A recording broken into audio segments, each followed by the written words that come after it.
블록체인 비즈니스 전문 방송 불세. 네, 안녕하세요. 디지털 마케팅 전문가 홍주입니다. 네, 안녕하세요. 토큰 이코노미 아키텍트 경영 박사 이호입니다. 아, 네. 회계 처리가 이게 길어지고 네. 있어요. 네네. ICO의 회계 처리. 저희가 회계하는 마음으로 이걸 찍고 있습니다. 아재라고 욕먹고 있어요. 회계한다고. 네, 박사님.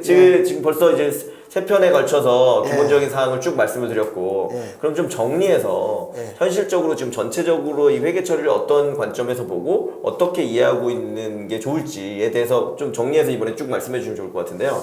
네, 일단은 그 IPO랑 유사하게 보이지만 ICO 같은 경우는 IPO로 다른 측면이 IPO 자체는 현금을 받고 주식을 주면서 의무가 그렇죠. 끝났다고 네네네. 보기 때문에 자본으로 처리하고 네네네. 자본으로 처리할 경우에는 세금 부담이 없다라는 건데 맞습니다. ICO 같은 경우는 다르다는 거거든요. 네. 뭐가 다르냐? 어떻게 다른가요? 가상화폐를 받고 네. 다른 가상화폐를 시간이 지난 뒤에 줘요. 네. 거의 교환해 주는 것처럼 네. 주는 거죠. 예. 네. 그렇기 때문에 가상화폐를 받는 ICO 네. 행위가 끝났던 그 시기에는 그 ICO 하는 법인 입장에서는 뭔가 의무를 부담해야 되는 거죠. 새로운 그렇죠. 신규 가상화폐를 줘야 되는 의무. 그렇죠. 그래서 부채로 잡는 네. 특히 선수 수익으로 잡는 가능성이 크다라는 네네. 얘기를 계속했습니다. 네네네. 그리고 그럼 그 개발이 끝나가지고 신규 가상화폐를 자기가 개발한 가상화폐를 줄 때 줄 때. 부채 의무는 사라지고 매출로 잡힐 네. 가능성이 크고 거기에 들어가는 비용은 재고 자산으로 네. 잡아놨다가 그때 그 신규 가상화폐를 줄 때 그 비용으로 네. 그 수익과 비용을 같이 잡는 게 그래서 비용 같은 일반적인 경우에 세금이 거의 안 나가지만 수익 같은 경우에 세금이 발생할 수 그 있다. 차액에 대해서 뭐 법인세 낼 가능성이 크고요. 네. 비용도 전체 다 비용으로 인정받을지는 네. 의문이다. 예, 의문이다. 네. 거기 얘기까지 했습니다. 네, 했고요. 그다음에 네, 이어서요. 그다음부터는 네. 좀 뭐 지금까지 그 법적 그 네. 자산성 인정 네, 형사지만 네. 네. 그거와 그 ICO의 어떤 회계 처리와 네. 법인 설립하고 네. 약간 그걸 이용해서 운용하는 방법이 없을까라는 네, 걸 네, 한번 네. 고민을 해보겠습니다. 네. 그래서 기타 방법이 뇌피셜. 중요한 건 뇌피셜입니다. 뇌피셜. 그러니까 머릿속에서 생각하고 있는 거지 아직 확정된 건 확정된 건 아니다. 아니다. 네네네. 회계사님의 네, 뇌피셜인데 회계사님의 머릿속이기 때문에 꽤 괜찮은 머릿속이라고 보시면 됩니다. 저도 비슷하게 이 그죠? 부분을 인정하고 있습니다. 네네네. 걔가 박사시잖아요. 예, 인정하고 있습니다. 네. 코인을 수령하면 경우에 따라 수익으로 과세될 가능성이 있음. 이를 네. 회피할 방법이 네. 없을까? 회피라는 말이 좀 그렇긴 한데 어쩌거나. 네. 이걸 좀 약간은 좋은 단어가 생각이 안 나네요. 네. 하여튼 뭔가 기존의 그 법적으로 정해진 시스템을 이용해서 네. 그 가상화폐로 자본으로 인식되게끔 법인을 설립할 수 없을까? 그쵸. 그걸 얘기하고 네. 있는 겁니다.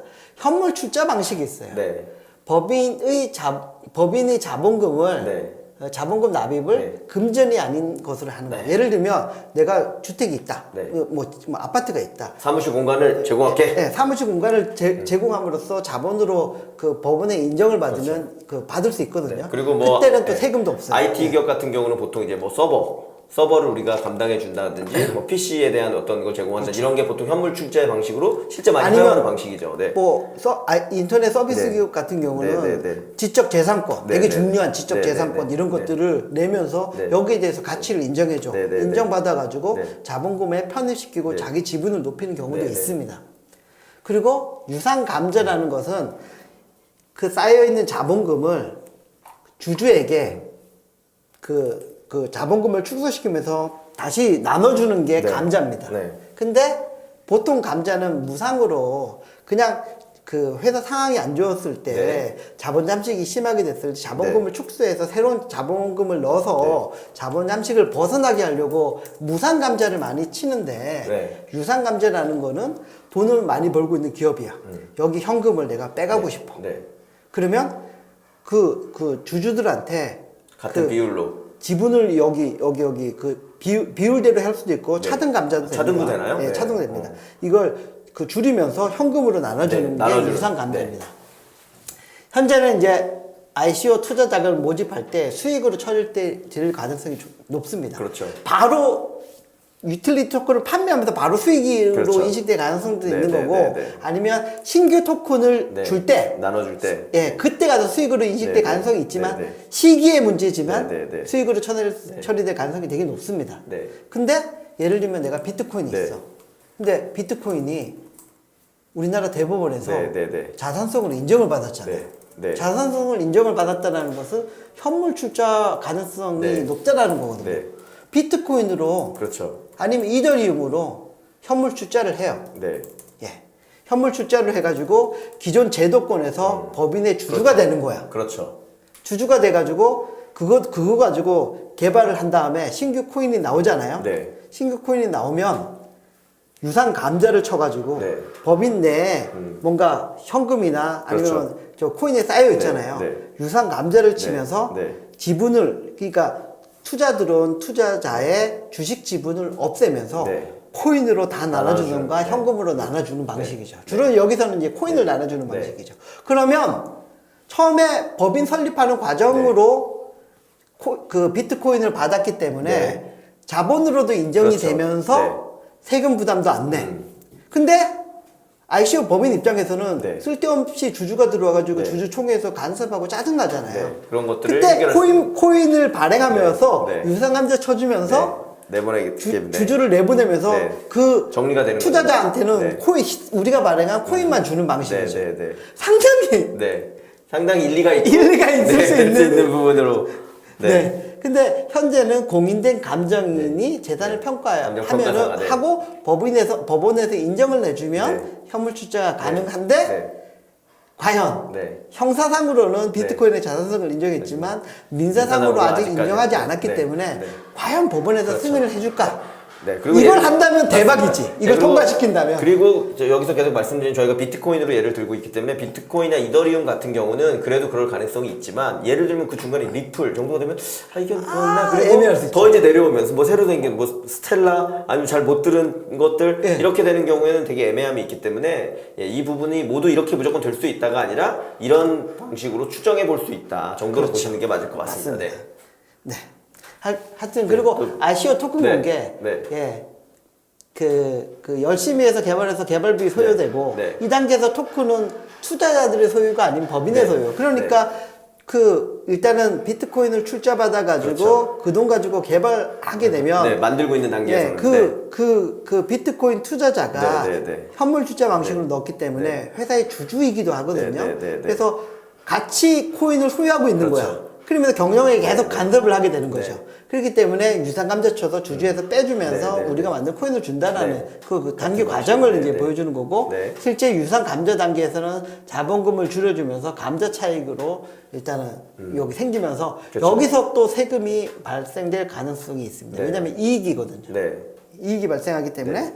세금이 발생할 네. 가능성이 있고 근데 하여튼 뭐 문제점이 있어요. 네. 뭐 이거는 위에서 그렇죠. 설명을 한 네, 바고 네, 네. 이게 그 법적 문제가 없는지 네. 법원에서 과연 이게 통과될 수 있는지 네. 그거는 한번 장렬하게 네. 누가 한번 네, 해야 된다. 한번 치료를 그리고 아까 한번 얘기한 해보면 것처럼 어떨까? 아직 그 민사까지 내려오지도 않았기 때문에 그렇죠. 조금 더 구체화가 필요하다. 그리고 또 하나는 여기도 있는데 경제성이 있는지에 대한 검토는 안 했던 게 회계적으로는 논리적으로 말이 되지만 네. 그게 그렇게 하는 게 진짜 기업을 영위하려는 데 있어서 네. 부가가치가 있고 효용성이 있느냐, 그러니까 비용 대비해서 효과가 있느냐의 부분에 그렇죠. 대해서는 좀 더 실제 케이스들이 나와봐야 알 수 있다. 근데 아까도 여기 앞부분에서 나왔지만 자본금을 없애는 과정에서 감자 차익이 생기거든요. 네. 그래서 처음에 아마도 출자하는 네, 당시에는 세금이 발생하지 않겠지만 그 사후적으로 막대한 세금 부담이 생길 가능성이 있다라는 거죠. 그래서 이 부분은 좀 더 고민을 해볼 필요가 있지 않을까 네. 예, 그런 생각을 가지고 있습니다. 네, 네.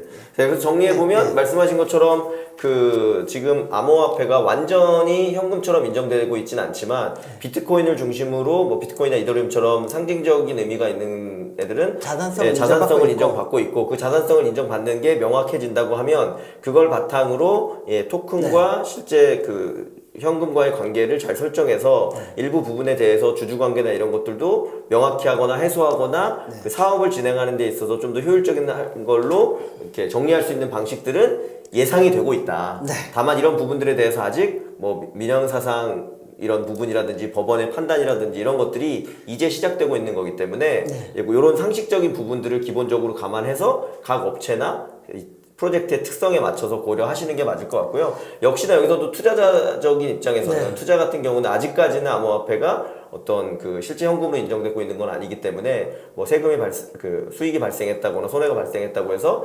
아직까지는 뭐 세금과 관련된 이슈는 우리나라에서는 논외로 우리나라에서는 생각하는 게 맞다 정도로 일단 전제적으로 정리를 하면 좋을 것 같습니다. 네, 알겠습니다. 고맙습니다. 네, 감사합니다.